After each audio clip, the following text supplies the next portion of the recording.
Hey everyone, and welcome to this deep dive. Huge shout out to Teacher Ricky for letting us hang out on his channel today. You know we love exploring these fascinating books, and this one, look, it's a real gem.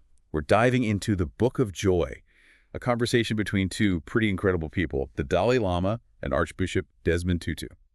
You know what's so captivating about this book is that it stems from like a week-long meeting between these two just like iconic figures. They sat down together, shared stories, laughed, and really dug deep into what it means to experience joy, even amidst life's struggles. And get this, they came up with 8 pillars of joy. It's almost like a practical guide to cultivating that lasting sense of happiness we all crave. They argue that joy isn't just this like fleeting good mood, but a deeper state of mind that we can nurture through practice and perspective. Yeah, it's like building mental muscles. The Dalai Lama's own story is a really powerful example. Imagine being forced to flee your homeland and live in exile for over 50 years. And he talks about how this tragedy actually opened up new opportunities for him to connect with the world. That's the power of perspective. The first pillar, it's not about ignoring a hardship, but about choosing how we view situations. Like the Archbishop tells this hilarious story in the book about a bishop who wrote a whole book on humility. And guess who the author was? The bishop himself. Oh, wow. Yeah, it's this cheeky reminder that true humility is about recognizing we're all human flaws and all. Right, that self-awareness frees us from the need to be superior, which can be a real joy killer. Totally. And speaking of joy boosters, they talk a lot about the importance of humor. The Archbishop actually used humor extensively during the fight against apartheid in South Africa. Wow. It helped people cope with the darkness and find connection, even in the midst of suffering. It's fascinating how something as simple as laughter can be so powerful. Mm. But it's not just about fleeting moments. It's about cultivating a deeper sense of acceptance, not resignation, but acknowledging what is and finding peace with the things we can't control. The Dalai Lama's perspective on death is a great example of this. He doesn't shy away from it, but encourages us to see it as a natural part of life. By reflecting on our own mortality, we gain a fresh perspective on the preciousness of life, and it helps us focus on what truly matters. And then there's forgiveness, something both the Dalai Lama and the Archbishop have just incredible stories about.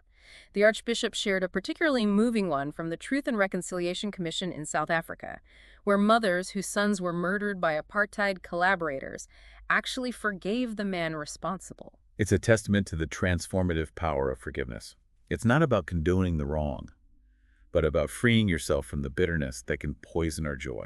Yeah, holding on to anger and resentment is like drinking poison and expecting the other person to die. It only hurts us in the end. But choosing forgiveness allows us to move forward and create space for healing. And then we get to gratitude. I think we've all heard about the power of gratitude. But the book really dives into the science behind it. Turns out there's actual research showing that practicing gratitude can boost our happiness levels, improve relationships, and even benefit our physical health. It's amazing how something as simple as focusing on what we're thankful for can have such a profound impact.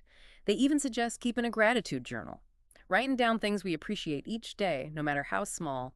Like training our brains to focus on the positive instead of getting bogged down by negativity. And speaking of positive vibes, the next pillar is all about compassion.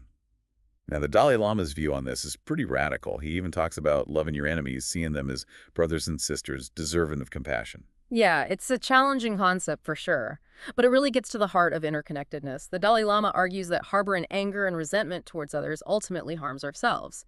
He believes that true peace and joy stem from cultivating compassion for all beings, even those who've hurt us. It's like that saying, holding on to anger is like drinking poison and expecting the other person to die. It's a powerful reminder that compassion isn't about weakness, but about recognizing our shared humanity. And finally, we get to generosity. Now, this isn't just about money. It's about giving our time, our energy, and our kindness to others. The book shares this amazing story about James Duty, who lost his entire fortune, but still chose to honor his charitable pledges. Yeah. He ended up finding true happiness in giving, even when he had nothing left. Duty's story is a powerful reminder that generosity isn't about what we have, but about the spirit of giving. And the amazing thing is, research shows that generosity can actually boost our own happiness, improve our health, and even strengthen our social connections. It's like this beautiful cycle where giving to others actually nourishes our own well-being. So we've got these 8 pillars: perspective, humility, humor, acceptance, forgiveness, gratitude, compassion, and generosity. It's like a roadmap to cultivating joy. But how do we actually apply these principles in our daily lives? That's the million-dollar question, right? Well, the book offers some practical tips and practices. One of the most powerful is meditation. The Dalai Lama, for example, dedicates time each day to reflect on impermanence and death. It might sound a bit morbid, but he explains that it actually helps him appreciate the preciousness of life and cultivate a sense of detachment from material things. It's like a mental reset, helping us to focus on what truly matters. Yeah. They also talk about building mental immunity, which is basically training our minds to be more resilient in the face of negative thoughts and emotions. Exactly. It's about recognizing those unhelpful thought patterns and choosing to challenge them.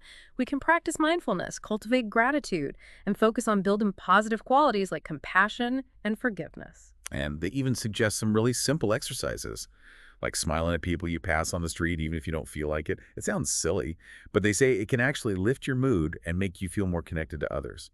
Yeah, it's those small acts of kindness that can really make a difference. It's about spreading a little joy wherever we go, and in turn, creating a more positive and joyful atmosphere for ourselves and everyone around us. What's really striking is how they emphasize the importance of relationships and community as the ultimate source of joy. Both the Dalai Lama and the Archbishop have such rich and vibrant communities that have sustained them through incredibly difficult times. It's a reminder that we humans are wired for connection. Our happiness and well-being are deeply intertwined with the quality of our relationships. So if you're seeking more joy in your life, nurturing those meaningful connections could be a powerful starting point. And speaking of connecting, I'm curious, what stood out to you as particularly relevant or applicable from these pillars?